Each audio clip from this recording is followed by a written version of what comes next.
교재 49페이지 입장 선택형, 그리고 프린트물 5페이지 보도록 할게요.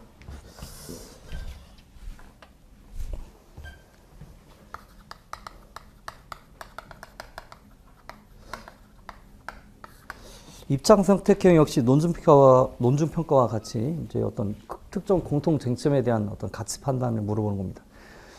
근데 문제 유형은 하나의 입장을 선택해서 자신의 입장을 옹호하라고 문제가 나올 수 있고요.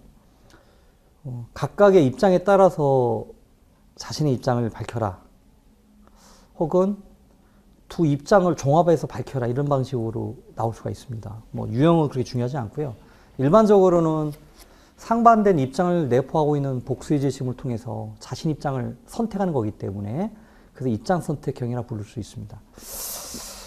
그런데 대략적으로 이 입장 선택형 문제를 보면요. 항상 불량 안대의 문제가 있을 수밖에 없습니다. 그래서 일단은 논제 분석을 통해서는 일단 유형을 이제 파악을 해야 돼요. 세부 유형을. 그래서 하나의 입장을 쓰라는 얘기인지, 두 가지 입장을 모두 쓰라는 얘기인지, 두 입장을 종합해서 쓰라는 얘기를 봐야 되고요. 그 다음에 이제 불량 안배를 고민하셔야 되는데, 이 불량 안배는 뭐냐면, 입장 선택형은 그 단일의 논제로서 나오는 경우보다는 결합형 논제로 나옵니다. 그래서 가장 많이 보이는 유형이 비교 분석과 결합되는 방식으로 나오기도 하고요. 두 가지 서로 상반된 입장을 주는 거죠. 그래서 두 입장 중에 어떤 것이 두 입장 중에 한 입장을 선택해 써라 이렇게 나올 수도 있고요. 또 한 가지는 특정 입장에 대한 평가를 요구한 다음에 입장을 기술해라 이렇게 나올 수가 있습니다. 이때는 불량안배 어떻게 할까요? 비교 분석형은 이해 분석력 평가하는 논제고 입장 선택형은 이해 분석력, 논리력, 그리고 창의력까지 평가하는 거기 때문에 이쪽에 좀 더 많은 분량을 할애해야 될 것 같아요. 이런 경우는 한 3분의 1, 3분의 2 정도 주는 게 좋을 것 같고요. 논증 평가와 입장 선택형은 제가 볼 때 이 정도면 충분하지 않나 싶습니다. 즉, 입장 선택 쪽을 좀 더 많이 쓰시는 방식으로 갔으면 좋겠다 생각이 들어요. 근데 이것을 절대 할 필요는 없습니다. 주어진 제시문의 개수에 따라 또 달라질 수 있기 때문에 대략적으로 이 정도만 안배할 필요가 있다라고 보시면 될 것 같아요. 간단하다 보겠습니다. 그 다음에 이제 우리가 제시문 분석을 통해서 우리가 파악할 게 있습니다. 제시문 분석을 통해서는 논증평가형에서 이미 했던 작업인데요. 그 논증평가에서 했던 것이 바로 이제 논거와 논리를 요약 정리하는 거였죠. 이게 똑같아요. 논리와 논거를 선별해서 요약 정리할 필요가 있습니다. 그래서 뭐 논증평가에도 마찬가지지만 논증평가에서도 범주, 그 공통 쟁점화의 하위 범주에 따라서 논거와 논리를 분리했죠. 예, 입장 선택도 마찬가지입니다. 공통 쟁점화에 있는 논거와 논리들을 하위 범주에 따라서 나누는 것이다. 이렇게 보시면 되고요. 그러면 두 번째 단계는 뭐냐면 대응 구도를 파악하는 거다. 그 51페이지에 박스에도 있고요. 프린트몰에도 나와 있습니다. 이렇게 하는 거라 보시면 돼요. 즉 뭐냐면 복수의 제시문, 즉 가나 다라가 나왔다 칩시다. 근데 가나가 내가 선택한 입장을 지지하고 있는 제시문이라 보고요. 다라는 내가 기각한, 그러니까 두 가지 입장이 있는 거죠. A와 B라는 입장이 있다면 내가 A 입장을 선택했다면 선택, B란 거를 결국 기각했으니까 배제해서 기각이라고 표현할 수 있겠죠. 그럼 이에 따라서 제시문의 논리나 논거를 활용할 필요가 있습니다. 그러면 거기 박스 보세요. 뭐냐면 이런 거예요. 예를 들면 가의 논거와 논리가 있는데 이것이 나와 다와 대응자더라. 그럼 이것이 이렇게 대응되게끔 정리할 필요가 있다는 겁니다. 그리고 마찬가지죠. 나의 논거와 논리가 있고 라의 논거와 논리가 서로 이것이 공통 쟁점화에서 하위 범주다 라고 한다면 이 하위 범주를 구분할 필요가 있다. 이건 논증평가형도 마찬가지일 것 같아요. 그 또 한 가지 중요한 건 뭐냐면 제시문 분석을 통해서 제시한 건 아니지만 외적 논거도 끌어올 수 있습니다. 외적 논거. 요거는 이제 A1, A2라고 약속을 하고요. B1과 B2로 약속할게요. 그러면 설명하고 논증평가 이유는 다른 점이죠. 그 설명까지는 주어진 제시의 논리와 논거를 활용한 거라면 논증평가 이유는 외적인 논거도 가져올 수 있습니다. 외적 논거란 거는 여기 있는 논거, 이 가나의 입장을 지지할 수 있는 어떤 배경 지식, 예를 들면 예시 같은 거겠죠. 그런 것도 끌어왔을 수 있다는 거죠. 외적 논거 끌어왔을 수 있습니다. 그러면 분석하면서 외적 논거 끌어와서 내가 정리할 수 있다면 여기까지 정리할 필요성이 있다는 거죠. 그래서 이런 대응 구조 파악까지 나와야 된다. 그걸 제가 제시한 게 이제 프린트물 5페이지, 교재 51페이지 내용입니다. 자, 그 다음에 입장 선택을 어떻게 할 거냐라고 이제 거기 나와 있는데요. 입장 선택은 학생들이 이렇게 하는 경우가 되게 많아요. 효율성과 형평성의 가치 어떤 게 더 우선적인가에 대해서 입장을 얘기한다면 얘는 효율성을 옹호하는 입장, 얘는 효율성보다는 형평성을 더 우선하는 입장이라고 칩시다. 그러면 학생들은 이 논거와 논리를 정리하기 전에 자신 입장을 미리 정하고 가는 경우가 있습니다. 가나를 분석해보니까 효율성을 강조하는 입장이야. 아, 나는 형평성을 강조하는 입장을 더 좋아하니까 형평성 쪽으로 가자 이렇게 생각할 수 있거든요. 입장 선택은 먼저 결정하고 하는 것보다는 논과 논리를 분석한 다음에 입장을 선택하는 것이 오히려 합리적일 수가 있다는 겁니다. 무슨 얘기냐면 이런 거죠. 가와 나 심플하게 정리하면 이 제시문이 2개가 주어져 있다 칩시다. 그런데 논거의 논리 개수가 3개고 한 5개입니다. 그러면 내가 만약에 나의 입장을 취한다면 내 논리를 강화할 수 있는 논리나 논거나 논리와 논거가 5개나 되죠. 그러면 이쪽을 활용하는 것이 더 수월할 수가 있어요. 입장 선택형은 자신 입장을 강화하는 논리이기 때문에 내가 활용할 논리나 논거가 풍부하다면 그쪽을 선택하는 것이 용이할 수 있습니다. 그죠? 그렇다면 이쪽이 훨씬 더 내가 선택한 게 선택하고자 할 때 이 나제시문의 입장이 훨씬 더 논리나 논거 풍부하더라. 그럼 이쪽을 선택한 것이 합리적일 수 있어요. 근데 거꾸로 생각하면 이렇게 생각할 수 있습니다. 논리나 논거가 풍부한 쪽을 대부분 선택하겠죠, 학생들은. 그렇다면 나는 다른 사람들과 좀 차별성 있는 답안을 쓰고 싶다 그러면 오히려 논리나 논거가 빈약한 쪽을 선택할 수도 있어요. 그런데 문제는 좋은 답안 쓰려면 어떻게 됩니까? 그 부족한 지점들을 외적 논거를 통해서 좀 더 보완해주면 남들과 차별성 답안 될 거예요. 100명이 있는데 99명이 이쪽을 선택하고 1명이 이걸 선택했을 때 아무래도 채점자 눈에는 이게 기억이 남겠죠. 그죠? 그래서 이쪽에 안전한 길을 가는 것보다는 좀 모험이죠. 모험을 선택하는 것도 나쁘지 않다는 겁니다. 그래서 접근 방식은 2가지라 볼 수 있어요. 그러니까 나한테 유리한 방식이 뭘까? 내가 입장 선택에 좀 약한 측면이 있다. 그런 경우는 자신이 활용할 논리나 논거가 풍부한 쪽에 입장을 선택하는 것이 더 좋을 수도 있고 나는 충분히 외적 논거, 내가 배경지식을 너무나 많이 알아. 그리고 내가 지금 풀고자 하는 이 문제에서의 쟁점에 대한 지식이 내가 많아. 외적 논거를 충분히 내가 활용할 수 있어. 그럴 때는 외적 논거나 논리를 활용해서 쓰는 것도 나쁘지 않다. 그래서 가를 선택하는 것도 나쁘지 않다는 거죠. 그렇게 판단하시면 되지 않을까 생각합니다. 그리고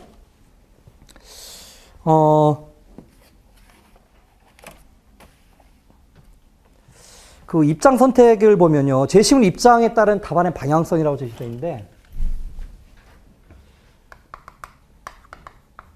그 제시문의 입장에 따른 이제 방향성을 얘기해 보면 이런 겁니다. 일반적으로 이런 방식이 많습니다. 서로 상반대 입장을 주어진 경우가 있죠. 그럼 어떡하죠? 이럴 때는 선택한 입장을 강화시키고 기각한 입장을 약화시키는 방식을 쓰면 되겠죠. 즉 내가 가나를 선택했다면 가나의 논증을 하고 그죠? 옹호의 논증을 하고 다랄 비판 논증을 하면 되고요. 상반대 입장의 경우요. 동일한 입장이 주어질 수 있습니다. 무슨 얘기냐면 글감이 가난데 이걸 통해서 입장을 밝혀라.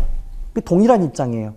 근데 쟁점에 대해서 뭔가 좀 긍정적인 견해, 즉 옹호의 견해로 쓸 수도 있고요. 쟁점에 대해서 그 부정적, 즉 비판의 견해를 쓸 수 있을 거예요. 그러면 이거는 좀 논리를 좀 달리 가져야겠죠.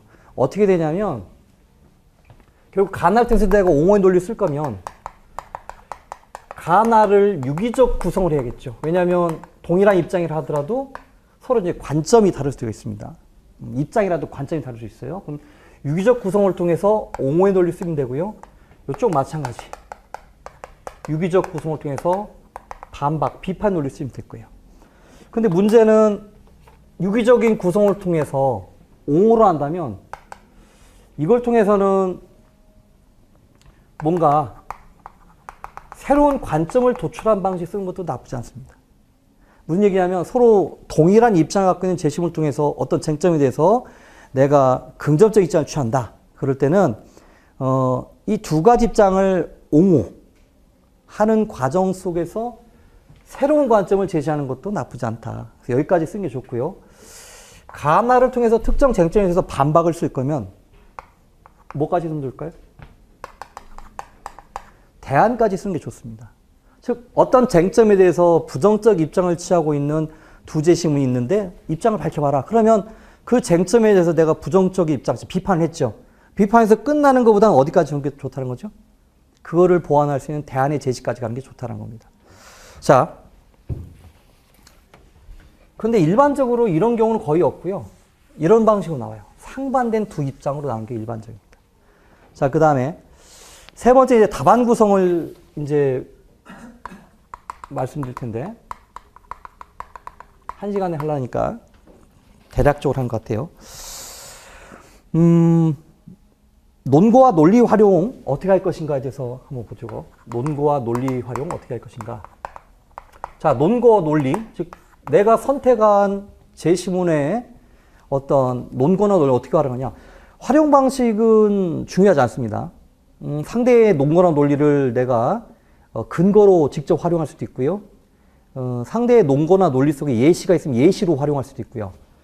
부연의 방식으로 활용할 수도 있고요. 다양합니다. 그래서 상대의 논리를 어떻게 활용하는가는 전혀 중요하지 않고 핵심은 뭐냐면 선택한 입장의 타당성을 논증한 수단이다 정도만 이해하시면 될 것 같다.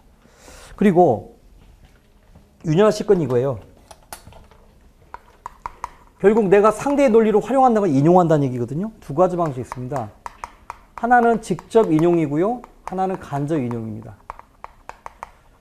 직접 인용은 뭐고 간접 인용은 뭐냐? 직접 인용 같은 경우는 활용할 제시문에 있는 주제하고 공통 주제와 같아요.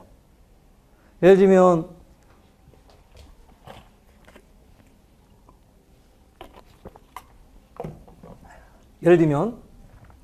대학 교육이란 것이 전공 교육 중심으로 가야 되는가 혹은 교양 교육 중심으로 가야 되는가에 대한 입장을 설명하는 글이에요. 근데 가제신 보니까 전공 교육의 필요성을 언급한 글이에요. 그럼 우리는 이걸 직접 인용할 수 있겠죠. 무슨 얘기냐면 공통 쟁점 혹은 공통 주제하고 제시문에 있는 주제하고 일치할 때는 직접 인용하면 되죠. 근데 간접 인용은 뭐냐면 이게 서로 일치하지 않은 경우죠. 예를 들면 교양교육 중심으로 할 것인가 전공교육 중심으로 갈 것인가 그 글을 내가 선택해 쓰는 건데 주어진 제시문이 예시야. 예시인데 무슨 내용이냐면 실제 기출문제 있습니다. 화학적으로 만든 소금은 순도가 100%야. 그죠? 근데 자연적 방식으로 만든 염전에서 만든 소금은 불순물이 많아.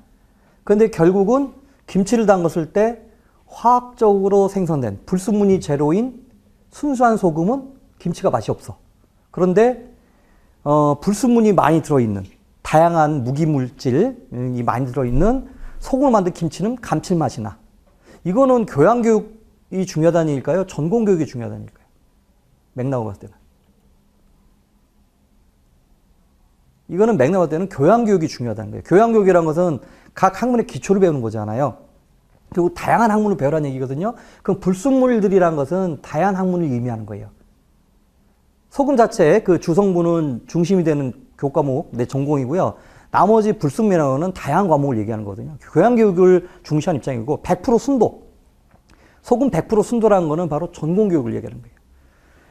그러면 그거를 직접 쓸 수는 없어요. 왜냐하면 소금의 쓰임, 화학적으로 만들어진 소금과 자연적으로 만든 소금의 어떠한 그 쓰임에 대해서 그리고 그 가치에 대한 평가이기 때문에 이거는 직접 주제를 언급한 게 아니죠. 그렇잖아요. 그때는 간접 인용하는 겁니다. 간접 인용을 위해서는 뭐가 필요할까요? 제시문에 있는 주제를 여기에 맞게끔 이쪽 주제에 맞게끔 맥락적으로 해석을 하셔서 근거로 활용하셔야 돼요. 소금 얘기를 여기다 직접 쓰는 게 아닙니다. 자신의 입장을 선택한 것이 만약에 교양교육 중심이다. 그러면 결국은 자연적으로 생성된 소금의 그죠? 그 의미라는 것이 내가 활용할 논리잖아요. 그러면 단순히 그 내용 속에 그칠 게 아니라 불순물이 많이 들었다는 것이 도대체 무슨 의미인지 이것이 왜 교양교육의 중요성이 이어지는지를 그 맥락을 쓰셔야 되는 거예요. 아시겠죠? 그게 바로 간접 인용의 방식이다. 이렇게 이해하시면 돼요. 자, 그리고 논의의 깊이를 위해서는 뭐 52페이지에 박스 주다 볼 텐데요. 논의의 깊이를 위해서는 제시문의 논거나 논리는 기본적으로 활용하셔야 돼요. 그리고 뭣도 활용할 수 있다? 외적 논거도 활용할 수 있다. 대표적인 게 예시죠.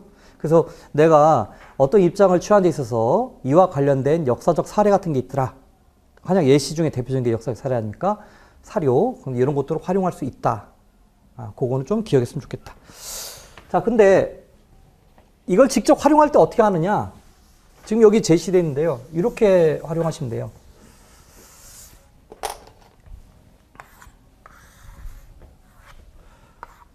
즉, 하위 범주로 지금 제시했거든요. 내가 가나를 선택했고, 선택한 입장에 논리 논거, 다라를 내가 기각했다. 그래서 각 범주별로 A, B, C라는 하위 범주로 나눴을 때 A1, B1, C1이더라. 그리고 A2, B2, C2더라. 그러면 이렇게 쓰시면 됩니다. 결국 A1은 옹호의 논리 논거로 활용하시면 되겠죠. 그죠? 내 입장이니까. 이쪽은 뭐로 쓸 수 있을까요? 내가 반박의 대상입니다. 얘는. 그러니까 반박의 대상으로 삼아야겠죠? 그리고 여기에는 뭐가 있습니까? 같은 범주니까 반박의 논리 논거가 들어있는 거죠. 그러니까 두 가지로 가능하죠. 만약에 이쪽에 대한 반박을 할 거라면 이쪽에 반박의 논리가 있다. 그럼 이걸 통해서 반박하시고 옹호의 논리가 있다면 활용하시면 되겠죠. 자, 그리고 이렇게 쓸 수 있습니다. 저기 그 입장 선택형 답안 구조나 좀 이따 살펴볼 문제 해결형 답안 구조는 자신의 논의를 심화시키는 방식으로 답안 쓰는 게 좋아요. 그 대표적인 것이 예상반론, 재반론 구조입니다. 예상반론, 재반론 구조입니다. 즉 자신의 입장에 대해서 주장과 근거, 좀 이따 보실 거예요. 4단계를. 주장과 근거를 통해서 내 입장을 옹호하고 상대의 논리를 반박한 다음에 상대가 비판할 만한 논리를 내가 스스로 제시하는 겁니다. 즉 내 주장이 갖고 있는 내가 선택한 주장의 문제점이나 한계를 제시하시고 이것에서 재반론을 피는 거죠. 이 방식으로 가는 게 좋습니다. 왜 이렇게 하느냐? 결국은 내 입장에 대해서 논리를 강화시키는 기능을 해요. 그렇죠? 내가 어떤 일방적 주장, 그러니까 내 입장은 옳고 너 입장 틀렸다라고 끝나는 것보다는 상대의 입장에서 봤을 때 내 논리에 문제점 한계가 있을 수 있어요. 그럼 내 스스로 이걸 제시하는 겁니다. 그 다음에 재반론을 통해서 이걸 해결하는 거죠. 그러면 궁극적으로는 내 논리가 강화되는 기능이 있다는 거죠. 이런 방식 쓰는 게 좋은데 요거는 어떻게 쓰냐 좀 이따 보실 거예요. 그러면 어떻게 쓸 수 있느냐? 자, 요거는 여기로 보낼 수 있겠죠? 하나 정도는 여기로 빼주는 게 좋습니다. 예상반론적으로. 예를 들면 이쪽은 뭐가 될까요? 예상반론으로 쓸 수 있겠죠. 활용도가. 같은 범주가 이건 뭐로 쓸 수 있을까요? 재반론의 논거나 논리로 쓸 수 있겠죠. 이쪽은 예상반론의 논거나 논리로 활용할 수 있을 겁니다. 이렇게 써먹으면 돼요. 그리고 외적 논거죠. 아까 살펴봤던 외적 논거. 외적 논거 논증평가형 입장 선택형 문제기를 모두 갖다 쓸 수 있습니다. 그래서 외적 논거, 즉 제시문에 주어져 있지 않는 논거 역시 그 짝을 맞춰서 쓰는 것도 나쁘지 않습니다. 자, 그걸 제가 보여드린 게 이제 프린트물 그 53페이지의 박스인데, 이걸 어떻게 쓰느냐를 좀 보여드릴게요. 예상 반론, 재반론은 이렇게 쓰는 게 좋습니다. 그 이제 미리 박스에 넣어놨는데, 상대가 예상 반론을 피죠.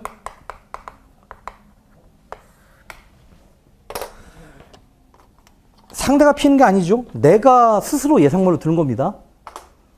말도 안 되는 예상 반론 들으면 안 되죠. 내 논리 스스로 깎아먹습니다. 그럴싸한 예상 반론, 재반론 들어야 돼. 예상 반론 들어야 되죠.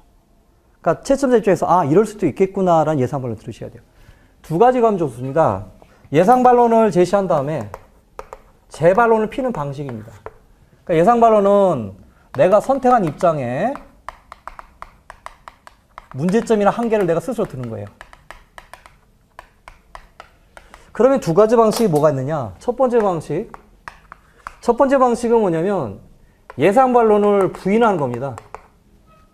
예상 반론을 스스로 들어놓고 그거를 부인해 버린 거예요. 어떤 방식이냐면 인식의 오류다. 그러니까 너가 잘못 생각한 거라는 거죠. 예상 반론 든 다음에 그런데 이거는 잘못된 생각이다라는 걸 논증하는 겁니다. 이게 인식의 오류로 이제 빠지는 방식이고요. 하나는 뭘까요? 상대가 치고 날 만한 예상 반론 제시하고 이걸 어떻게 해주는 방식일까요? 인정해 주는 거예요. 인정해 주는 겁니다.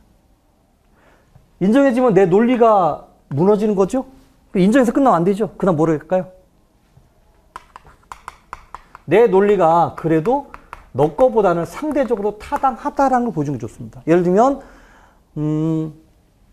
내 논리가 윤리적으로 문제가 있어 라고 상대편에 친다면 윤리적으로 문제가 있어. 그러면 그래, 윤리적으로 문제가 있어. 하지만 너도 윤리적 문제가 있고, 하지만 나는 네 거보다는 좀 더 합리적이야, 이렇게 하는 거예요. 무슨 얘기냐면 결국은 뭐냐면 내가 갖고 있는 한계나 문제점을 일부 인정하는 겁니다. 그런 다음에 상대적 우위를 얘기하는 거죠. 타당하다. 윤리적 문제가 있지만 그래도 너 거보다는 합리적인 생각이야, 이렇게 하는 거죠.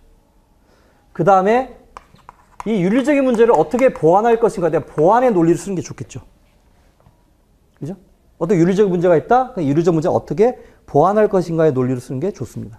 그래서 이 논리 구조를 좀 이해하실 필요가 있습니다. 그래서 재반론을 드는 과정은 두 가지 방식이 있다. 특히 이 부분은 여러분들이 얼마나 특정 쟁점에 대해서 균형적인 시각을 갖고 있는 걸 보여주는 논리예요. 하늘 아래 모든 주장이라는 것이 완벽한 게 없죠.